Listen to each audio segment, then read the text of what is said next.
ॐ भूर्भुवः स्वः तत्सवितुर्वरेण्यं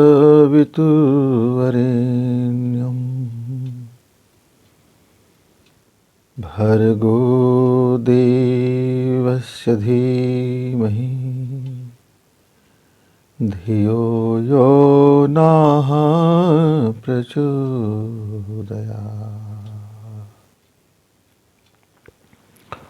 मित्रों, बसंत गुरु जी का नमस्कार। मेरे कुछ मित्रों ने कहा, गुरु जी आप अपना परिचय देते तो अच्छा लगता। मित्रों, मेरा क्या परिचय, मैं बहुत साधारण सा आदमी, गांव देहात का रहने वाला, एक गांव में पैदाइशी हुआ, ढिबरी और चिमनी में पढ़ाई किया, ज़मीन में बैठ करके हम गोबर से लिपाई पोताई करके स्कूलों में बैठ करके मामूली शिक्षा ली और एक मामूली ज़िंदगी जीता रहा। हाँ, बस एक चीज़ हमने सीखा कि हमने भागना नहीं सीखा। हम जीवन में संघर्ष करते रहे। हम पंडित श्री राम आचार्य शर्मा जी से जुड़े, उनके विचारों से जुड़े तो उन्होंने एक चीज़ हमें सिखा दी कि बेटा, दुनिया में आप किसी के लिए कुछ मत करना, निपट अपने लिए करना। और क्या करना, जैसे ये दिया जो जल रहा है, इससे किसको प्रकाश मिल रहा है कि नहीं मिल रहा है, इस दीपक को कोई मतलब नहीं। इस दीपक अपने लिए जल रहा है, दीपक की बाती अपने लिए जल रहा है, बाती में तेल अपने लिए खपत हो रहा है। तो यदि आप अपने लिए जलोगे तो आप बेहतर जल पाओगे, आप अच्छा से अपने को जला पाओगे। अंदर भीतर में जो भी चीज़ें हैं वो आपका जलेगा।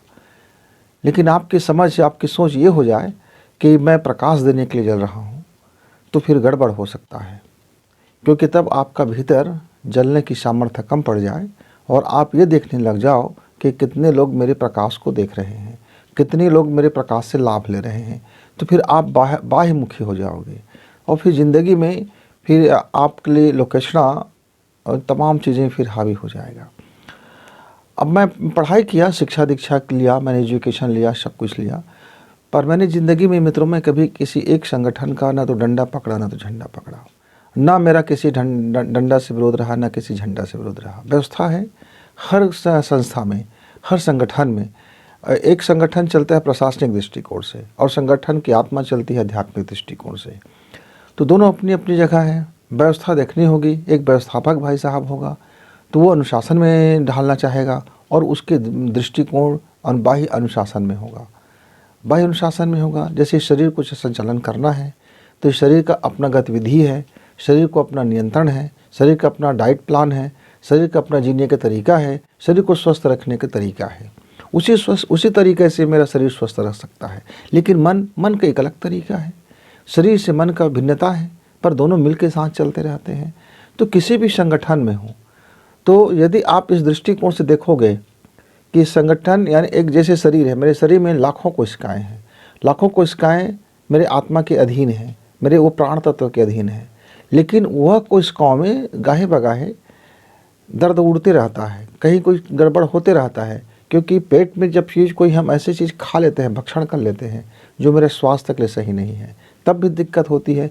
लेकिन मैं सब कुछ ठीक हूँ, मेरा हर चीज़ ठीक है, मेरा डाइट प्लान फॉलो मैं कर रहा हूँ, लेकिन वातावरण जहरीला है और मैं उस वातावरण में मैं अपनी सांसें ले रहा हूँ, तो उसका विषाक्त प्रभाव मेरे में अंदर में जा रहा है।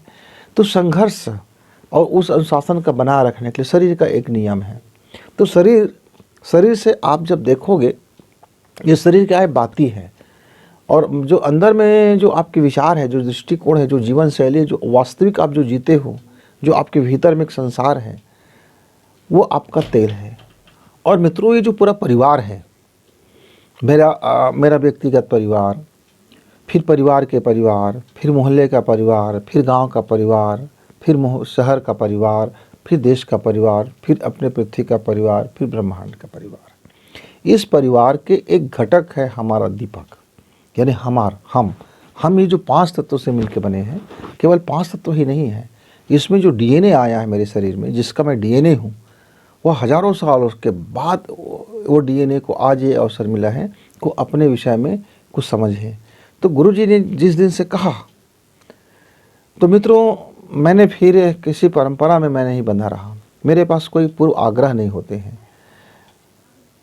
अपनी ज़िंदगी को एक सामान्य तरीके से हम जीते हैं। जितना ज़िंदगी सहज हो सके कोशिश करते हैं, जितना सरल बन सके उतना हम कोशिश करते हैं, आपके लिए नहीं, सिर्फ अपने लिए। तो मेरा कोई ख़ास परिचय नहीं है मित्र, मेरा इतना ही परिचय है जो मैंने जीवन में देखा और जो मेरी समझ में आया, या मैं जो चीज़ों से गुज़रा और क्या चीज़ों से मैंने गुज़रा और कैसा मैंने प्रयोग किया, प्रैक्टिकल्स किए। लाइफ में हर क्षण बदलाव होते रहता है। जो आज मैं 30 साल पहले जिस चीज़ को मैं सत्य मानता था कठोरता से, हो सकता है कि आज मेरे 60 वर्ष की उम्र आते तक वह सत्य ना रह गया हो, वह कालांतर में वह छोटा पड़ गया हो। जैसे एक नर्सरी का बच्चा अपने चाक से सीखता है, पेन से सीखता है, पेंसिल से सीखता है, पेंसिल उसको पकड़ाई जाती है, पेन नहीं पकड़ाई जाती है ताकि बार बार इराज किया जा सके। उसके पहले हम एक खड़िया से बत्ती से लिखा करते हैं, जिससे स्लेट पेंसिल से लिखते हैं तो स्लेट में से हम उसको मिटा सकें, बार बार मिटा सकें। अब हम बड़ा होने के बाद हम कहेंगे कि एक स्लेट ले आइए, पर्ची दे देते हैं। तो अब समय बदल गया है, अब कंप्यूटर से अब टाइप हो रहा है, मुंह से बोल रहे हो अब टाइप किया जा रहा है। तो समय और परिस्थितियाँ और टेक्नोलॉजियाँ सब मिलकर के हमारे जो जीवन का उत्थान है इज़ द बेस्ट, जितना आप कर सकते हो। कोई ज़रूरी नहीं है कि आप एक झंडा के नीचे करो, कोई ज़रूरी नहीं है कि आप एक डंडा बनो। तो आपके भीतर में जो चीज़ें हैं, यदि आग है तो उस आग को जलाइए।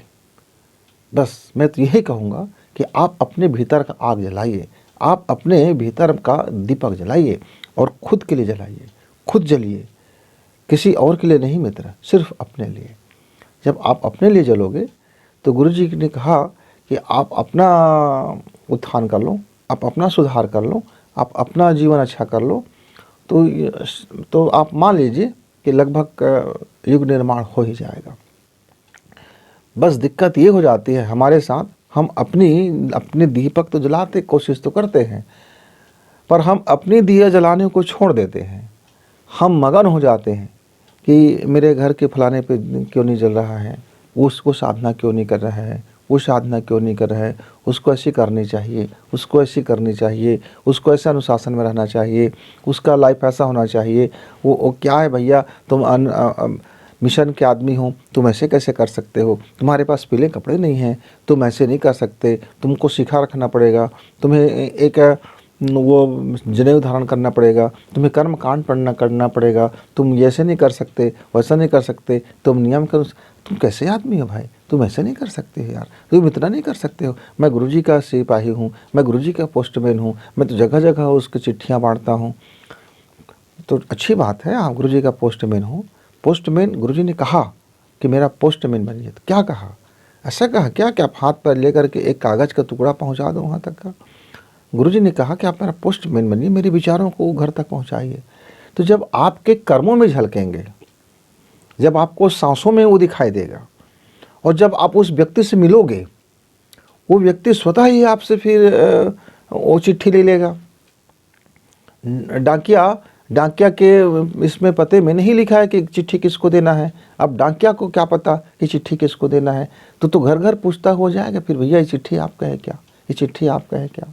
और जब उसमें नाम अता पता कुछ नहीं लिखा है तो आदमी इंक लेने से इनकार कर देगा कि चिट्ठी मेरा नहीं है करके। लेकिन यदि मान ले जाए वो कोई कीमती चीज़, कोई कीमती व्यक्ति आ गया है, कोई कीमती व्यक्ति आ गया है कोई कीमती व्यक्ति, तो उसका हाथ से लिया हुआ हर चीज़ वो तो ले लेता है, हम प्रसाद को ले लेते हैं ना।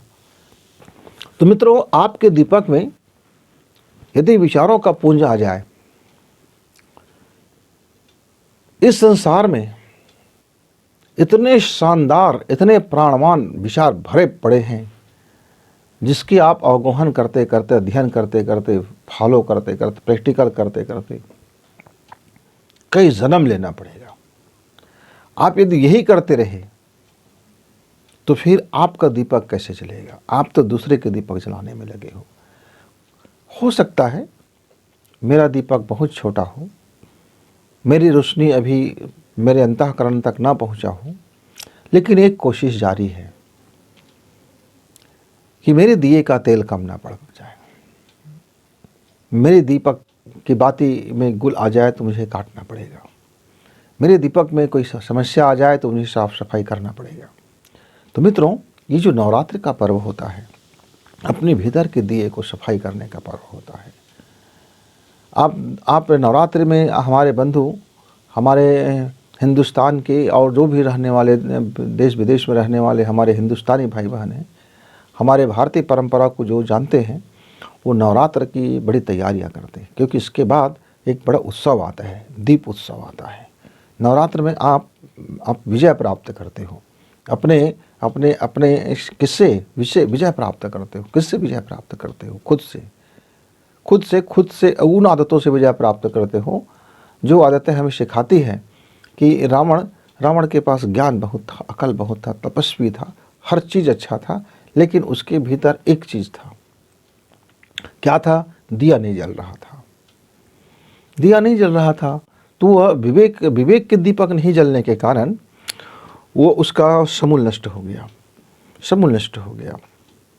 तो इस नवरात्रि के अंत में जब हम स्वाहा करते हैं मित्र, जब हम अपने को समर्पण करते हैं, तो बस रावण ने एक ही चीज़ नहीं सीखा था, समर्पण करना। वो लेना सीखा था और उसने स्वाहा करना नहीं सीखा था। जो लिया इस संसार को देना नहीं सीखा था।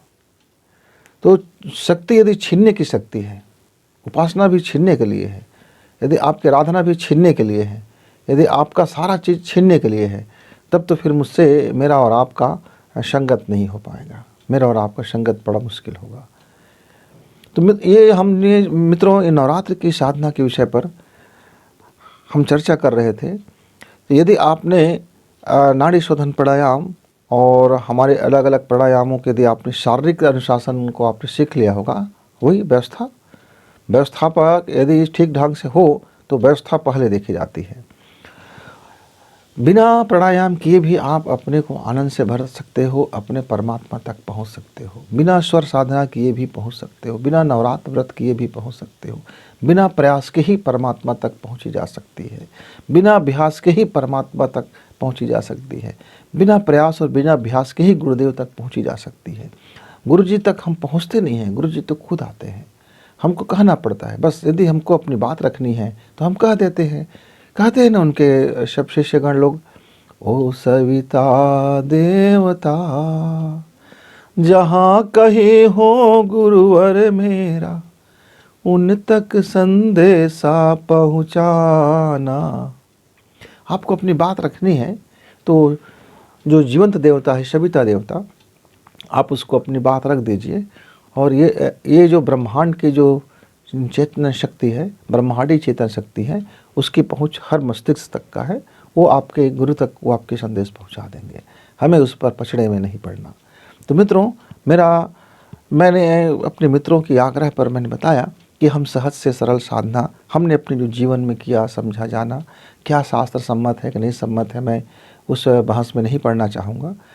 कि प्रशासनिक दृष्टिकोण से, आप अनुशासन दृष्टिकोण से, आप व्यवस्थापक के दृष्टिकोण से कई बातें कह सकते हैं, लेकिन खुद की निज का अनुभव उसके लिए सबसे उत्तम। जैसे ये दिया जल रहा है, ये जलने का जो पीड़ा है या जलने का जो आनंद है, वो सिर्फ दिया जानता है। हम सिर्फ बाहरी चीज़ों से समझते हैं। हमको लग रहा है कि दीपक जल रहा है तो बाती जल रहा है तो कितना तकलीफ होगा, लेकिन हो सकता है कि दीपक जल रहा है तो आनंद से भरा होगा, उसकी आनंद के कोई पारावार ना होगा, उसका आनंद का कोई ठिकाना ना होगा। तो बाह्य दृष्टिकोण क्या देखता है मुझे नहीं मालूम। इसलिए मैं अपने युवा मित्रों से मुखातिब होता हूँ, कर्म कर्म कर्म करो। अनुशासन व्यवस्था है, कर्म एक व्यवस्था है। अपना परिणाम बदलना है तो कर्म को बदलना पड़ता है। हमने ये जीवन में सीखा है कि बिना कर्म बदले परिणाम नहीं बदलता। आप परिणाम बदलने की उत्कंठा मत कीजिए, आप परिणाम बदलने के लिए ललायत मत होइए, आप परिणाम बदलने के लिए बेचैन मत हो जाइए, आप परिणाम बदलने के लिए मारा मारी मत कीजिए, आप परिणाम बदलने के लिए कोई शॉर्टकट आप मार्ग मत अपनाइए, आप परिणाम बदलने के लिए कुछ भी चमत्कार की उम्मीद ना करें। परिणाम आपके जीवन में बदलेगा, निश्चित है बदलना, लेकिन कब? जब आप नए बीज बोएंगे तो परिणाम बदलेगा। तो हमने जैसे पहले ही कहा कि मित्रों, यह नवरात्र पर्व इतना महान पर्व क्यों है?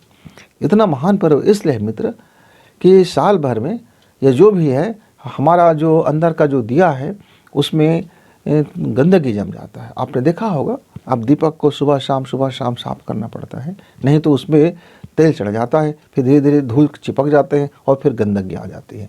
जो बाती जलते जलते भी उसके ऊपरी हिस्सा जब जल कर राख हो जाता है तब उसमें सोखने की क्षमता नहीं रह जाता है। फिर आप में तेल भरा भी हो, शानदार बातें भी हो, शानदार आपका दिया भी हो, लेकिन प्रकाश अब नहीं रह गया। क्यों? क्योंकि अब उसके ऊपर में एक राख की पुपड़ी जम गई, जिसको हम गुल कहते हैं, जम गया। तो उसको फिर क्या करना पड़ता है, हमको ट्रांसफ़र करना पड़ता है। कुछ देर के लिए दीपक को बदलना पड़ता है और वो दीपक बदल जाता है, पुराना दीपक साफ सफाई हो जाता है और फिर नए दीपक में उसको ट्रांसफ़र कर दी जाती है। हम जब दीपक में मिनट 2 मिनट के लिए हम ट्रांसफ़र करते हैं और हमारा घर का जो मिट्टी का दिया है ये जल जाता है। लेकिन जो ये शरीर का दीपक है, जो भीतर की जो अंतरात्मा की जो मैल है, जो अंतरात्मा में बैठे हुए कई प्रकार से गंदगियाँ हो जाती है, सामान्य जीवन जीते जीते हो जाता है। मैं अपनी बात बता रहा हूँ। जो व्यक्ति साधक होगा, जो व्यक्ति महान होगा, जो व्यक्ति के जीवन में कभी मैल नहीं जमता होगा और जिसका कपड़ा बहुत शानदार होगा और कभी उसको सफाई की ज़रूरत नहीं होगा, वो उसकी बाबत मैं बात नहीं कर रहा हूँ। मैं जो बिल्कुल नॉर्मल व्यक्ति, सामान्य व्यक्ति, जनसाधारण, किसान का बेटा, गांव देहात का आदमी, पैदल चलने वाला आदमी, तो मेरे जैसे आदमी के लिए तो स्वाभाविक है कि हम रास्ता चलते चलते भटक जाते हैं, चलते चलते मैल जम जाती है, चलते चलते विचार में गंदगी आ जाती है, चलते चलते कुछ मान्यताएं घर कर लेती है, चलते चलते यानी क्या से क्या हो जाता है। तो बीच में 9 दिन का विश्राम का दिन, यह 9 दिन मतलब कहता है कि आप विश्राम कर लो। इस विश्राम करके क्या करो कि पुराने जो आपका दीपक है उसकी ज़रा मंजाई कर लो, ज़रा उसकी खरदाई कर लो, ज़रा उसको सफाई कर लो, अब आप नए दीपक में ट्रांसफ़र कर लो। ये 9 दिन में आप अपने लाइफ को चेंज कर लो। जो हो गया सो हो गया, जो होना था हो गया, अब उसको आप बदल नहीं सकते। अब क्या नहीं होना चाहिए, तो उसके लिए अपने को बदलने का अभ्यास करना पड़ता है। तो मित्रों, हमने दीपक की जो बदलने की जो पहली शर्त है, हमने आपको पहले बता दिया था कि नाड़ी शोधन प्राणायाम पहली ज़रूरत है। नाड़ी शोधन प्राणायाम सीखने से हमारे अंदर की जो व्यवस्था है, ये जो हमारी कोशिकाओं की जो व्यवस्था है, मैनेजमेंट है, हमारी ब्रेन की जो मैनेजमेंट है, हमारी माइंड की जो मैनेजमेंट है, एक शानदार हो जाता है। तो यह जो नाड़ी शोधन प्राणायाम इसलिए कहा गया ताकि सारे चीज़ों में जहाँ झाड़ू लगाना है, बुहारी लगाना है, गंदगी जम गया है हमारी इस दीवार में, मटेरियल पदार्थ है। घर में जब हम सफाई करते हैं तो किसकी सफाई करते हैं? पदार्थ की। तो जो शरीर है एक पदार्थ है, तो इसकी सफाई करना पहले ज़रूरी है। तो नाड़ी शोधन प्राणायाम, फिर मन की सफाई करना ज़रूरी है, तो स्वर के साथ में फिर प्राणायाम। तो फिर अब मन का भी साफ सफाई होने लगा है। अब उसके बाद फिर एक उपासना करते हैं, फिर संवाद करते हैं, मिलते हैं, बैठते हैं। अब 9 दिन में यदि हम अपना दीपक बदलें तो तरह तरह के लोग तरह तरह की चीज़ों से बदला जा सकता है। तो हमने इस बार बताया इस नवरात्र में हम अपने उन सभी साथियों के लिए जो मेरे जैसे सामान्य है, अनाड़ी है, जो जीवन को जानता नहीं है, ज़्यादा कर्म कांड जानता नहीं है, ज़्यादा ताम झाम जानता नहीं है, जो इधर उधर की जिसके पास ज़्यादा है नहीं, तो उनके लिए हमने फिर बिंदु योग में आप कई 2-3 तरह के बिंदु योग हमने बताया है, उसको भले भांति समझ जाइए। वो आपका दीपक में तेल बदलने का, बातें बदलने का, ये सारा शानदार चीज़ होता हुआ चला जाएगा। तो बिंदु योग करते समय हमने बताया कि पहला जो हमारा वीडियो उसके बाद चला कि चंद्र स्वर में हम 2 दिन बिताएं और किस तरह से चंद्र स्वर की साधना करें, प्राणायाम करें, ध्यान करें, उपासना करें, जप करें। फिर 2 दिन हमारा अब सूर्य साधना में चला गया और उसके बाद हमने सांसों का विश्राम किया। मतलब इस तरह से अब हमारा दीपक जो है साफ़ सफाई हो चुका है, दीपक की तेल उसमें डाली जा चुकी है, बातियां भी नई बदली जा चुकी है। तो जब हम विश्राम करते हैं, सांसों का विश्राम, अब हमारा जो अंतरात्मा का जो दीपक है अब वह तैयार है जलने के लिए। तो मित्र, जो सुषुम्ना स्वर अब आ जाता है हमारे पास में, तो पावर ऑफ भक्ति, नवरात्रि में यह भक्ति का जो पावर है वो तब प्रकट होता है जब हम अपना दीपक जलाते हैं सुषुम्ना स्वर में। आप ऐसा समझ जाइए मित्र। फिर ए माइंड ब्लोइंग बेनिफिट आप साधना, जब आप 9 दिन का जीवन को साधना में बिताते हो तो गजब के रहा जाता है जीवन में। जीवन के अंदर में जो पवित्रता है, जो सुगंधी है, जो शानदार चीज़ है, जो हम चाहते हैं, हमारा और उसका ब्रह्मांड एक साथ एकाकार होने का एक सुनहरा अवसर, फिर हमारा दिया जब नया बदल जाता है, अंदर का आंतरिक दिया सफाई हो जाता है। तो आपने देखा होगा कि गंदगी घर में बैठते हैं तो मन उचाट हो जाता है, मन बार बार भागता है। लेकिन जब हमारा मन घर सफाई हो जाता है, रंग रोगन हो जाता है, क्या कहना, और उसके बाद फिर हमारा दीपक जल जाता है और तो उस घर का जो प्रकाश है, फिर फूल खिल जाता है, फूल बगर जाते हैं। तो कर्मों के फूल, फूल यहाँ हमने प्रतीक रूप में रखा है, तो कर्मों के फूल, विचार का फूल, दृष्टिकोण का फूल, फूल की तरह यदि आपका दृष्टिकोण यदि सुगंधित हो गया, निर्भर हो गया, निष्कंटक हो गया, तो उस दीपक के आसपास का वातावरण बेहद असरकारक होता है। तो मित्रों, इसीलिए परिवार के बीच में जब हम यह जब काम करते हैं तो उसका जो एटमॉस्फेयर बनता है, उसका जो एक मौसम बनता है, उसका जो एक पूरे का पूरा हवा बनता है, फिर उस वातावरण को उस वातावरण को फिर दिव्य चेतना से भरता है।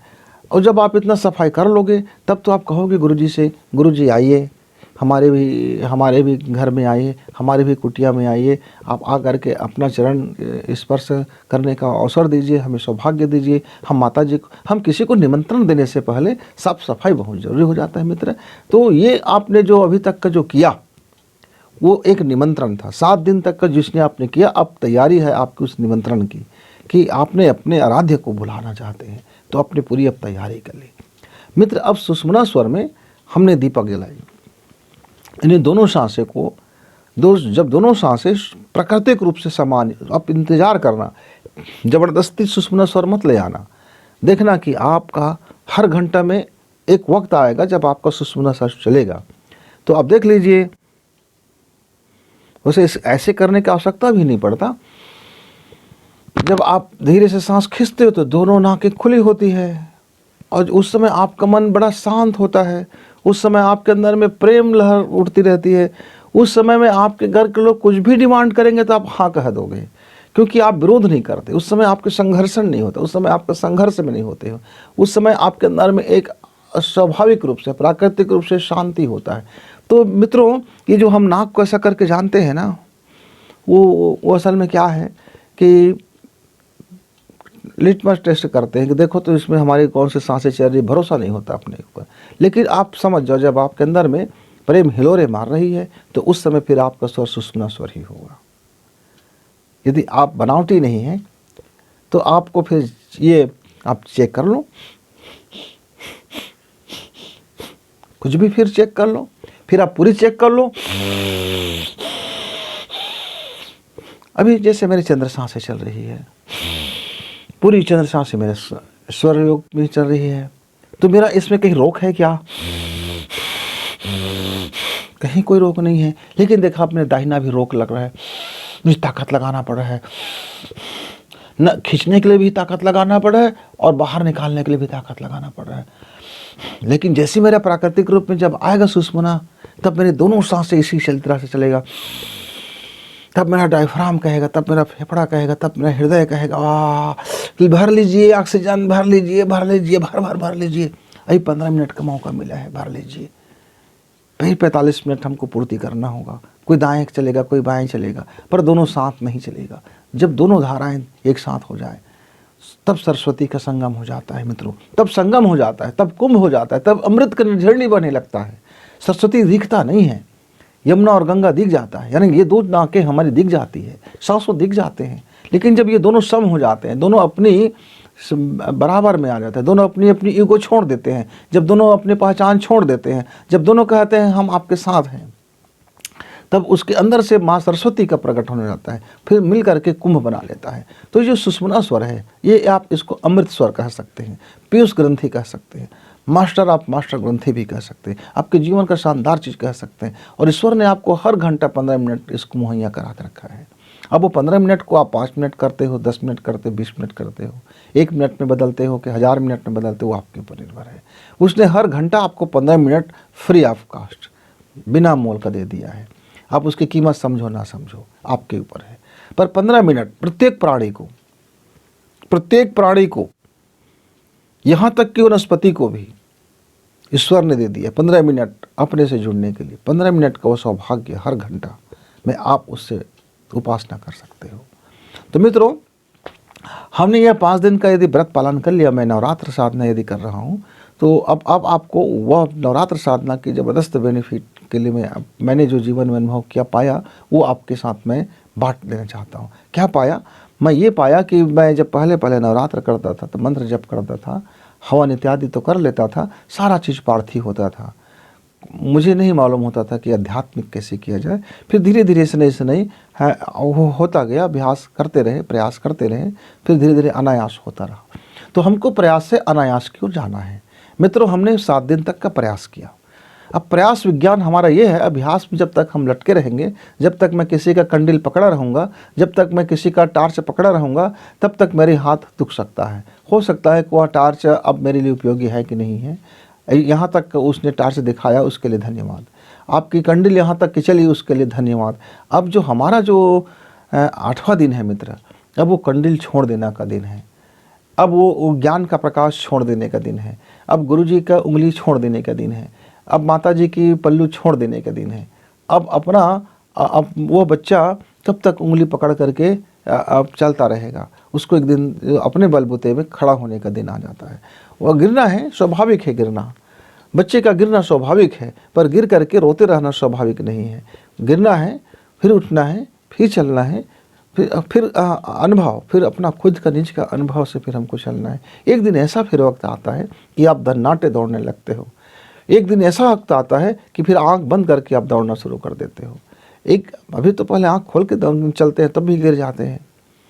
फिर वक्त आता है कि हम आंख खोल के दौड़ते हैं। फिर एक वक्त आता है कि फिर आंख की आवश्यकता ही नहीं रह जाती, फिर दौड़ने लग जाते। सारा चीज़ हमें मालूम हो जाता है कि रास्ता में क्या है, कैसे है, सब चीज़ पर मालूम हो जाता है। अभ्यास के बाद अब हम निराभ्यास में आ गए, अनायास में आ गए। आपने अपने घर जाते होंगे, रास्ता आपका देखा भाला होगा, तो आपको फिर किसी से बातचीत करते हुए चल रहे हैं, बिना देखे चल रहे हैं, कभी आप ठोकर नहीं खाते।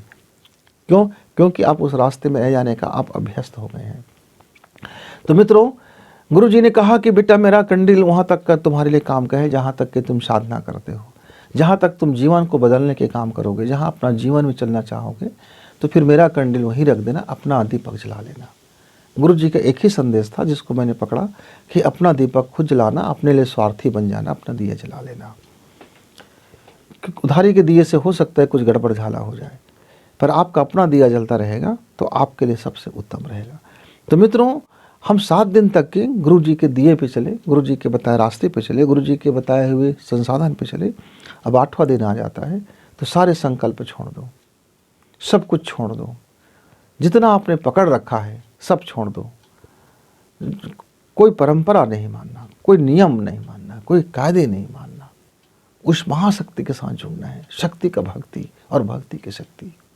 जब आपको उस भक्ति की शक्ति में आपको उतरना है तो पहले तो आपने शक्ति, आप अंदर में जो शक्ति है आपका, उसको जानना जरूरी है, उससे परिचय होना जरूरी है कि आपके भीतर का दुर्गा, आपके भीतर का महाकाली, आपके भीतर का वो महागौरी, आपके भीतर का वो नारायणी, आप उससे पहला परिचित हो जाओ। जानो तो सही कि आपके भीतर में कितनी शक्तियाँ हैं। आपके भीतर में 9 शक्तियाँ हैं और 9 शक्तियों का भंडार है। ये 9 शक्तियाँ इतनी विशाल शक्तियाँ हैं। जब आप भक्ति में जब डूबते हो, तो जब शक्ति की भक्ति में जब डूबते हो, तब भक्ति का शक्ति उत्पन्न होता है। शक्ति की आप आराधना करिए। नवरात्र मतलब क्या है? प्रचंडता की आराधना है। एक स्त्री का, यानी एक स्त्री स्वरूप प्रकृति का प्रचंडता की आराधना, कई रूपों की आराधना। आप शक्ति से परिचित होते हो। आप 9 दुर्गा मतलब 9 शक्ति से परिचित होते हो, 9 शक्ति की भक्ति करते हो। उस भक्ति में जब आप अपने को खपा देते हो, तब भक्ति की भी शक्ति उत्पन्न हो जाता है। पहले दिया को जलाने के लिए हमें एक दिया की जरूरत पड़ा। इसके भीतर में प्रकाश है, बाती को नहीं मालूम था, तेल को नहीं मालूम था कि उसके अंदर में एक अग्नि है।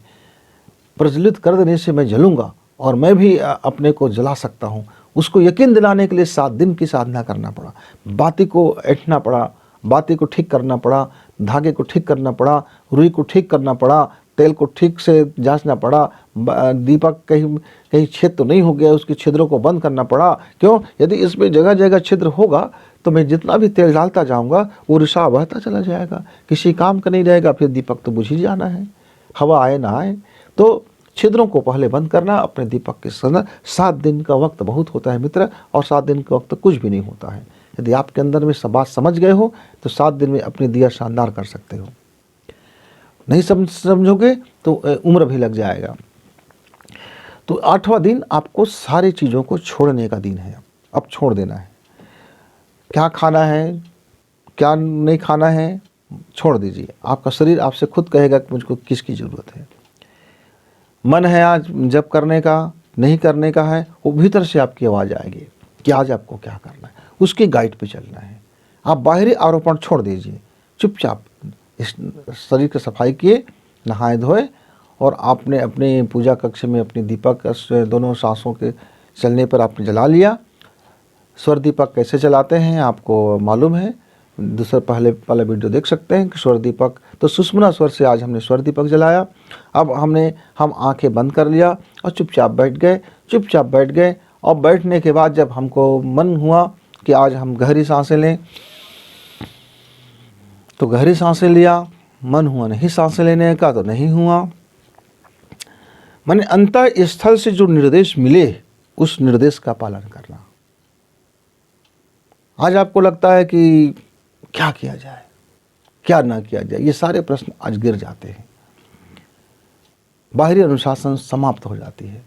आपको चुपचाप प्रतीक्षा करना है अपने अंतर स्थल की निर्देशन की, उसकी अंदर से उठने वाली दिव्यता की, उसके अंदर में आने वाले प्रकाश की, उस भाव कुछ भी कल्पना नहीं करना है। आप चुप बैठे रहिए, चुप बैठे रह जाइए, अपने शरीर को स्थिर कर लीजिए और चुपचाप बैठे रह जाइए। कुछ भी नहीं करना है। जो महान मन कहीं जा रहा है तो मत रोकिए, मत बोलिए क्या अनुष्ठान चल रहा है, कहाँ जा रहे हो भाई, नहीं। मान लीजिए आप चुपचाप बैठे हो, आपको लगने लगा कि मुझे भैया एक खीरा खा लेनी चाहिए, तो यदि आपके घर में है तो खा लीजिए, नहीं है तो मन को बता दीजिए भाई आज तो खीरा नहीं है। लेकिन मन के ऊपरी स्थल पर आप जीवन जियोगे तो मन उपद्रव करेगा। इसलिए 7 दिन का अनुशासन सही से पला है। तो 8वां दिन आज आपका हवन का दिन है। हवन मतलब क्या, इसको ज़रा समझ लेते हैं। जब हमने 8 से 7 दिन तक की जो चीज़ें प्राप्त किया, यदि वो बेस्ट है, यदि वो स्वधी है, वह इस संसार के लिए काबिल है तो उसको हमको समर्पित कर देना होगा। कहाँ समर्पित कर देना होगा? एक अग्नि पुरुष के साथ एक अग्नि में जला देना होगा। जला देना का मतलब क्या है कि जब हम उस हवन कुंड में डालते हैं अपने विचारों के जो हमने 7 दिन तक का जो हमको औषधि तैयार किए हैं, तो उसके कण होगा, उसको टूटेगा वो, और वो उसके जो अणु टूटेगा और इतना बारीक टूटेगा कि वह पूरे ईथर में फैला देगा। तो पूरे ईथर में फैला देने के लिए एक शक्ति चाहिए। वो कौन सी शक्ति है? अग्नि की शक्ति। अग्नि की शक्ति में जब हम आहुति डालते हैं तो अग्नि उसको जला करके उसके पूरे ब्रह्मांड में फैला देते हैं। जिस पदार्थ हवन भी तो हम ऐसे ही करते हैं ना, कि एक कुंड बनाते हैं, अलग अलग कुंडों की आकृति होती है, अलग अलग योजना के लिए, अलग अलग प्रयोजन के लिए, अलग अलग चीज़ों के लिए। तो आज हमारा आध्यात्मिक और भाव हवन करने का दिन है, 8वां दिन। भाव रूप से आप चुप बैठ जाइए और बस बैठे रहिए। जो अंतः स्थल से निर्देश मिले उसका फॉलो करना है। लेकिन मेरे एक मित्र ने कहा, गुरुजी हम कौन सा प्राणायाम कर लें? मित्रों, आज का दिन कुछ भी प्राणायाम करने का है, यानी कि आपको कुछ करना नहीं है, लेकिन अंदर से कुछ लगता है आपको तो आपको कर लेनी चाहिए। शुरुआत कैसे करें दिन का, बस इसका थोड़ा परिपालन है कि आज का हम अपनी शुरुआत कैसे करें, फिर दिन भर के लिए हम उसे छोड़ दें। शुरुआत करने के लिए जैसे बताया वही सामान्य से नियम है। आप अपना जगह को सुगंधित कर लीजिए, बढ़िया से कर लीजिए, मन भावन वातावरण कर लीजिए, अच्छा वातावरण बना लीजिए।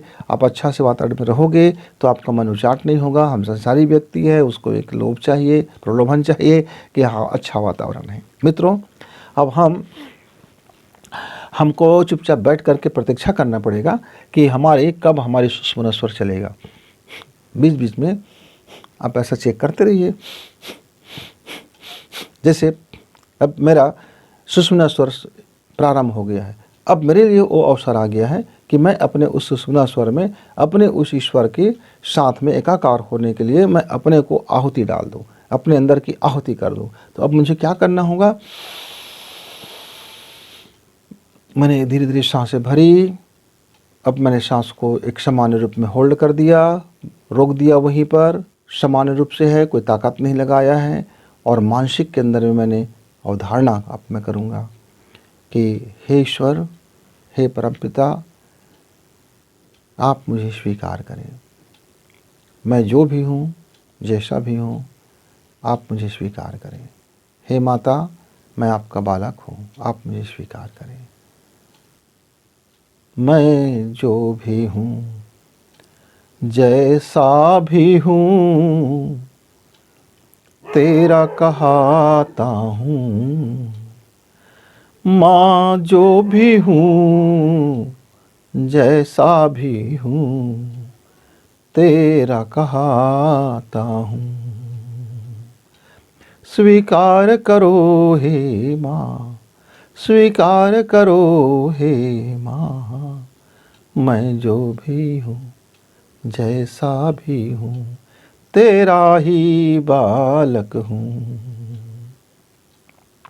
यह भाव मन में प्रगाढ़ता से आप अंदर भरें, और जब आप भरते रहें और उसके बाद आप भाव करें कि जो भी है मैं आपके चरणों में समर्पित है। मैंने अपनी सारी इच्छा आपको दे दी। मेरे जीवन को अब कल्याणकारी बना माँ। मुझे ले चल, उस अंधेरा से मुझे आप प्रकाश की ओर ले चल। एक ही प्रार्थना। ओम तमसो मा ज्योतिर्गमया, ओम तमसो मा ज्योतिर्गमया। जब हम इस भाव को मुंह से बोलें तो अंदर में एक एहसास करें कि मेरे अंदर में जो जीवन का जो अंधेरा पक्ष है, मैं वहाँ से अब निकल चुका हूँ और मैं प्रकाश के रास्ते में चल पड़ा हूँ। मेरे पथ में अब प्रकाश है और मेरा शरीर पूरा प्रकाश में हो रहा है। मेरा रोम रोम प्रकाश से भर रहा है। मेरा मन का प्रकाश से भर रहा है। मेरी अध्यात्म मन प्रकाश से भर रहा है। मेरी चेतनाएं प्रकाश से भर रही है। मैं सद्भावना से भर रहा हूँ। मैं सद्भावना से भर रहा हूँ। मैं सत्प्रकाश से भर रहा हूँ। मेरे रोम रोम में, मेरे हर एक चीज़ में, सांसों में प्रकाश है, प्रकाश है। और मैं उस प्रकाश के अनुभव में मैं अपने को डुबा दूँ। जब तक आपकी तंद्रा ना टूटे आप डूबे रहो। कब आपके सांसें चलना शुरू हो गया है, कब आपके सांसें बंद हो गया है, कोई नियम कायदे को आज मत मानिए, छोड़ दीजिए। पहले बार आपने सांसें भरी, बढ़िया से सांसें ली, आपने होल्ड किया, आप ध्यान में चले गए। अब इधर चिंता मत कीजिए कि शरीर क्या कर रहा है, शरीर सांसें ले रहा है कि नहीं ले रहा है, शरीर बैठा है कि नहीं बैठा है, शरीर क्या कर रहा है, कि शरीर के अंदर में क्या विस्फोट हो रहा है। बस आप दृष्टा भाव से आनंद लीजिए।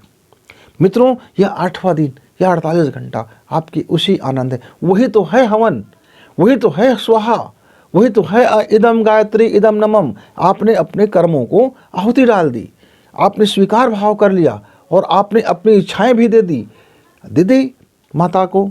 अब माता जी क्या बालक बन गए, बच्चे बन गए। अब बच्चे बन गए तो आप बच्चे बन जाओ ना। आप होशियारी मत करो ना, फिर आप दादागिरी मत करो ना, आप भीख मंगाई काम मत करो ना, आप माँ को आदेश मत करो ना। माँ का दुलार आपको तभी मिलेगा ना जब आप बच्चे बनोगे, निर्मल बच्चे बनोगे, वो छोटा सा नन्हा बच्चा बनोगे जो माँ को मनुहार करता है। माँ मुझे दूध पीना है, माँ मुझे भूख लगी, माँ मुझे भूख लगी। लेकिन माँ जानता है कि आपको कब दूध देना है, कब नहीं देना है। आप चिल्लाते मुझे नहीं नहाना है माँ, मुझे नहीं नहाना है, पर माँ पकड़ कर रगड़ के नहलाती रहती है। आप चिल्लाते रहते नहीं मुझे नए कपड़ा नहीं पहनना है, मुझे नहीं पहनना है। लेकिन माँ कहता है चुप, ये नया कपड़ा पहनना पड़ेगा। तो आप विनोद में आप माँ से कुछ कहते, लेकिन माँ सुनती थोड़ी है। माँ तो अपनी ही करती है। तो आप अपने जीवन को समर्पित कर दो कि माँ मैं वही बालक हूँ, आपकी जो इच्छा मेरे साथ करो। मेरा काम है, बालपन है, बालपन में कुछ का कुछ बोलता रहूँगा, लेकिन आप मेरी सुनना मत, आप अपने ही मन की करना। आप अपने को बालक समझ के समर्पित कर देना। 8वां दिन का काम ये भाव आहुतियाँ है, भाव यज्ञ है। मित्रों, जब आप इस सुषुम्ना स्वर में जब आते हैं, आप अपना जीवन का लक्ष्य छोड़ दिया, आप अपने मुझे क्या चाहिए ये छोड़ दिया, मैं मेरा जीवन क्यों है ये छोड़ दिया, आप पाने की उम्मीदें छोड़ दी, आप सारा चीज़ छोड़ दिया, आप पूर्वाग्रह छोड़ दिए, आप अपनी मान्यताएं छोड़ दी, अपनी परंपराएं छोड़ दी, अपनी कंडील छोड़ दिया, अपना दीपक छोड़ दिया, सब कुछ छोड़ दिया, यानी पकड़ा ही कुछ नहीं। अब पकड़ने और छोड़ने का खेल आपने समाप्त कर दिया। ना तो पकड़ना और ना तो छोड़ना में आप भाव में यदि आप आ गए, अब तो पहले तो छोड़ने का काम किए तो पकड़ बन जाता है कि मैं ये छोड़ रहा हूँ, मैंने आज चावल छोड़ दी, मैंने आज चाय छोड़ दी, मैंने आज नमक का स्वाद छोड़ दिया, मैंने झूठ बोलना छोड़ दिया। भले ही हम ऐसा बोल के झूठ बोलते रहते हैं, मैं सत्य में चलता हूँ भाई, मैं सत्यवादी हूँ, मैं पकड़ना शुरू हो गया, मैं फलाना साधक हूँ, फिर पकड़ना शुरू हो गया, मैंने ये काम किया, मैंने वो काम किया, ये पकड़ना शुरू हो गया, मैंने ये छोड़ दिया, ये पकड़ है कि मैंने ये छोड़ दिया, ये भी पकड़ है, भाव का पकड़ है। तो जब हम 8वें दिन में आते हैं तो हमने जो साल भर में जितने भी पकड़म पकड़ी का खेल खेला है, तो ये माइंड गेम जो हमारे साथ जीवन में हो गया था, अब उसको हम वहीं छोड़ दें, वहीं रख दें। न पकड़ने का खेल करना है, न छोड़ने का खेल करना, अपने को दृष्टा भाव में लाने की कोशिश करना है। मित्रों, यदि यह 48 घंटा आप यह भाव साधना में जीवन गुजार लेते हैं तो आप यकीन कीजिए, खुद से आप यकीन देखना कि आप कहोगे वाह वाह क्या माइंड ब्लोइंग है यार, मज़ा आ गया, इतना चमत्कार, इतना लाभ हो गया मेरे जीवन में। फिर आपका 10वां दिन जब आएगा, जब आप प्रणाम करोगे कि ये हे ईश्वर, हे माता जी, या तो मैंने अपने को समर्पित ही कर दिया, तो आप मुझको बताओ कि अब मेरा ड्यूटी क्या है। तो मित्रों, आप 9वें दिन यानी 10वां दिन, आप 9 दिन तक तो ये करते रहेंगे।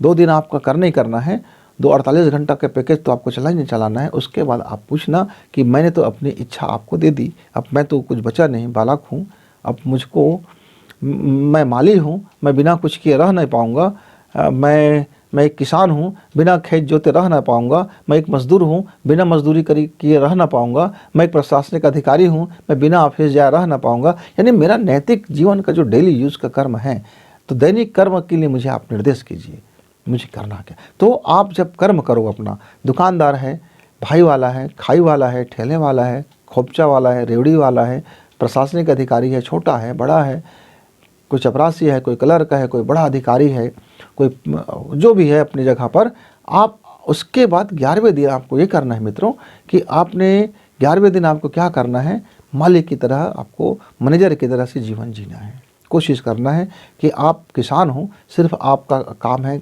बीज बोना, रखवाली करना, आपके हिस्से का काम, आपका हिस्से का कर्तव्य है, उसमें अटैचमेंट नहीं रखना है। वो ईश्वर का खेत है, उसको आप बो दीजिए, वो अपना लूता रहेगा, काटता रहेगा, वो अपना देखता रहेगा, मिसाई गुड़ाई कर जिसके हिस्से में करता रहेगा, माली के भाव से। जो आपको ड्यूटी मिल गया उसकी काट छाँट करना है, सुंदर होना है बगीचे को, आप अपना माली की ड्यूटी पूरा करते रहे। यदि माली की ड्यूटी आप पूरा करना सीख गए, मैनेजरी काम सीख गए, व्यवस्थापक का काम आपने सीख लिया अपने जीवन का, तो आपका विजयदशमी हो गया। फिर आप तैयार हो जाते हैं फिर अपना दीपोत्सव मनाने के लिए। मित्रों, तो यह 9 दिन का चलने वाला जो चीज़ें हैं आप देख लीजिए। आपके लिए मैं तो भाई एक आदमी हूँ, मैं ये नहीं कह सकता कि कौन से शास्त्र में लिखा है पंडित जी, तो बताइए तो हम उसका खंगालेंगे। तो आप शास्त्रों के देख लीजिए, शास्त्रों में है, ऋषियों ने ही कहा है, हमने कोई अलग से चीज़ सीखा नहीं है। ऋषियों ने बताया और उसको हमने अपने हिसाब से उसको परखा, देखा, प्रैक्टिकल किया। तो ऋषियों की बताए हुए सारे मार्गदर्शन है मित्र। बस ये है कि हर देश काल में, हर परिस्थिति में, हर कोई अपने अपने तरीके से उसे यूज़ करता है। मेरे पास एक बीज है, अब मैं उसको कैसे बोऊंगा, कैसे उसकी पालन पोषण करूंगा, कौन सा वातावरण दूंगा, वो मेरा अपना निजी मामला है। मान लीजिए मेरे घर के आंगन में एक फूल है, उस फूल में क्यों दिव्य प्रभाव है, तो हम ये कह सकते हैं घर के हर एक प्राणी में दिव्यता का प्रभाव रहता है। हर व्यक्ति प्रेम और सद्भाव से रहते हैं, इसलिए तो वह पौधा भी अपने दिव्यता देने में कमी नहीं करता। तो पौधा भी अपनी सांसें लेती है, पौधा भी अपनी साधना करती है, पौधे भी अपनी दुख और सुख में हमारा शामिल हो जाता है। इसलिए तो जब हम दुखित होते हैं तो हमारे पौधे के भी चेहरा उतर जाता है, और जब हम खुद से भरे होते हैं, उल्लास से भरे होते हैं, तो हमारे पौधे भी उल्लासित रहता है। कहता है भाई आप मुझे भी तो एक झप्पी दे दो जादू का, आप मुझसे भी तो गले लग जाओ, अब मेरे पास भी तो आके बैठ जाओ। जब हम दुखित होते हैं तो मेरे घर का पौधा भी मुझसे पूछता है, भाई क्या हो गया, क्यों आपका चेहरा लटका हुआ है, आप क्यों दुखित हो, ज़रा शेयर करो हमसे, हम सब तो है ना, उसी के तो है ना, हम मिल के दुख का पहाड़ उठाएंगे ना, करेंगे ना मेहनत। क्या होता है, ये जीवन है, इस जीवन में हर ये दीपक जल रहा है, अभी आंधी नहीं आया है, आराम से चल रहा है।